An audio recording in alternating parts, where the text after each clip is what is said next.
Okay, quick question. If World War III somehow kicked off tomorrow morning, what's the very first thing most people would do? Call family, check on friends, maybe step outside and see what's happening? Nope. Most people would open their brokerage app. That's the strange side effect of financial anxiety. It hijacks your survival instincts and redirects them toward a portfolio that, in the middle of a global crisis, honestly doesn't need your emotional supervision at 6 a.m. And here's the weird part. While some people are panic selling everything in sight and congratulating themselves for being responsible, someone else is doing something that looks completely irrational from the outside. They're buying, not randomly, not recklessly, but in a very specific order based on what actually happens to money during wars. And trust me, the history of markets during conflict is one of the most backwards, counterintuitive stories in finance. It feels wrong every step of the way. But if you don't understand it before the next crisis hits, it can get very expensive. Before we talk about a single investment, though, we need to talk about the group of people quietly rooting for you to make the worst possible decision. They're not hedge funds. They're not foreign governments. It's financial media. And I don't mean that as some conspiracy theory. I mean it as a business model. When geopolitical tension spikes, three things happen immediately. Viewership jumps, engagement jumps, ad revenue jumps. The more nervous you are, the longer you watch. The longer you watch, the more money they make. Your anxiety is literally the product. So when the market drops 2% after a scary headline, and the banner on TV says something dramatic like global markets in turmoil, understand what's actually happening. A 2% drop is not chaos. It's a Tuesday. But moderate decline, consistent with historical volatility, doesn't get clicks. Market meltdown does. And that framing matters because the media doesn't just report fear. It amplifies urgency around it. They find the most dramatic expert they can, give them a long segment to speculate about worst-case scenarios, and then cut to a commercial for a trading platform that will happily process your panic trades for a small fee. The news segment profits. The platform profits. The advertisers profit. The only person who usually loses in that system is the viewer. Let me introduce you to two investors, Alex and Jamie. Both have about $50,000 invested in simple index funds. Both wake up to the same breaking news about a global conflict. Both see the same red numbers in the market. Alex turns on financial TV and watches nonstop coverage for half the morning. Every headline says uncertainty. Every panel discussion sounds worse than the last. By mid-morning, Alex sells everything. Jamie sees the same alerts, but instead reads one small piece of historical data. Since World War II, the S&P 500 has recovered from every major geopolitical shock within roughly 2 months on average. Jamie closes the news app and goes to work. What happens to their money after that moment is the entire story of this video, and the gap between them gets very big. Here's the statistic you rarely hear leading the broadcast. Markets don't die during wars. They dip. They panic for a while, and then, historically, they recover.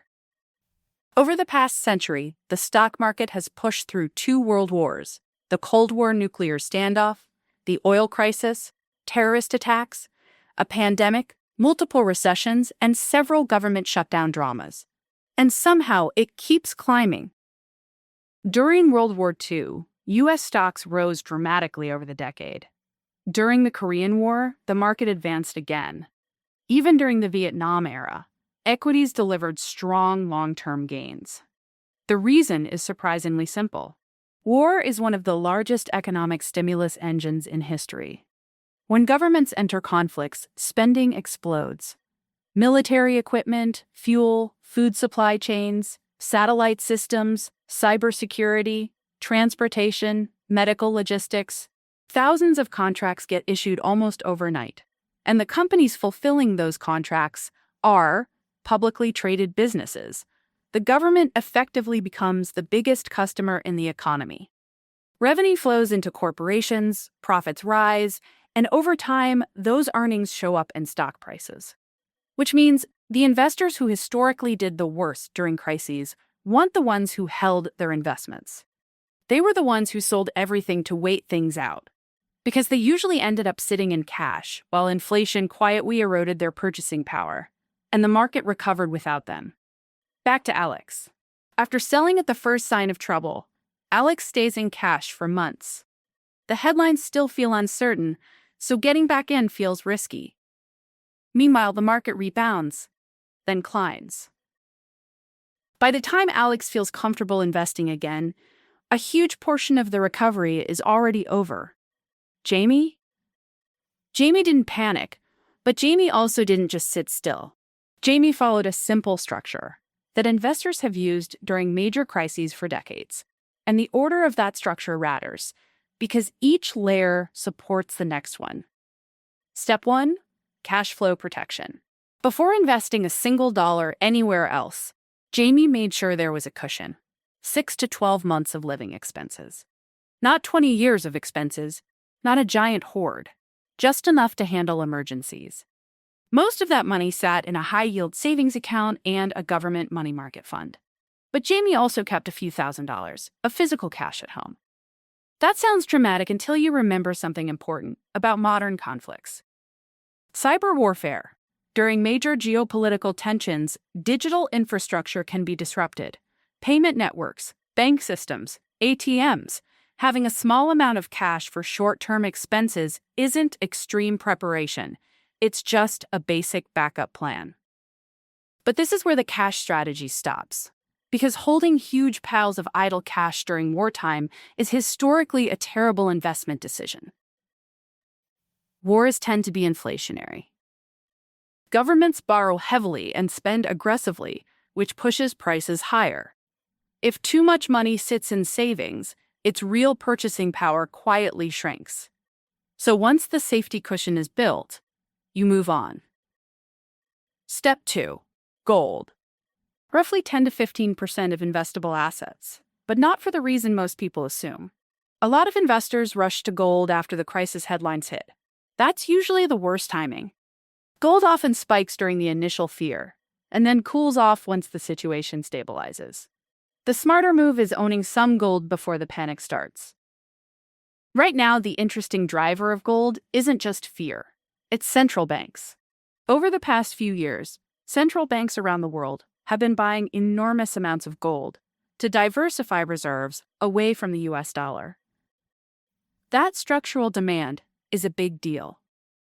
A simple ETF like IAU or SGOL gives exposure to physical gold with very low fees, and holding a small portion in actual coins adds a tangible backup asset if financial systems briefly stall.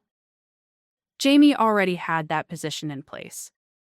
Step 3. Defense companies. Historically, this sector performs extremely well during periods of global tension, which makes sense when you think about it. Major defense contractors end up with massive backlogs that can last for years. One simple way to gain exposure is through an ETF like XAR, which spreads investment across multiple companies in the sector. The uncomfortable truth is that defense spending tends to rise during uncertain times, and markets respond to that spending. Step 4. Energy. Conflict almost always pressures global energy supply. Shipping routes become uncertain. Production regions become unstable. Transportation costs rise. When supply tightens and demand stays strong, energy companies benefit. Energy ETFs like XLE give exposure to large producers that historically generate significant profits during supply disruptions. In fact, during some recent market downturns, energy stocks were one of the only sectors posting major gains. Step 5. Consumer staples. This is the boring hero of every crisis. People might cancel vacations, they might postpone buying a new car, but they still buy toothpaste. They still buy groceries. They still buy cleaning supplies and medicine. Companies that sell everyday essentials tend to stay remarkably stable during economic uncertainty. An ETF like XLP holds businesses that produce those basic products. Nobody brags about owning it at parties, but it quietly adds stability to a portfolio. Step 6. Inflation protection. One of the biggest financial surprises of wartime history is what happens to traditional government bonds. During periods of heavy government borrowing and rising prices, long-term nominal bonds can lose substantial real value. Inflation-protected securities work differently. Treasury inflation-protected securities, or TIPS, adjust their principal value with inflation. That means their real purchasing power is preserved as prices rise. Investors can access them through ETFs, like TIP, or through Series I savings bonds purchased directly from the U.S. Treasury. And finally, the most important rule: you don't touch your index funds.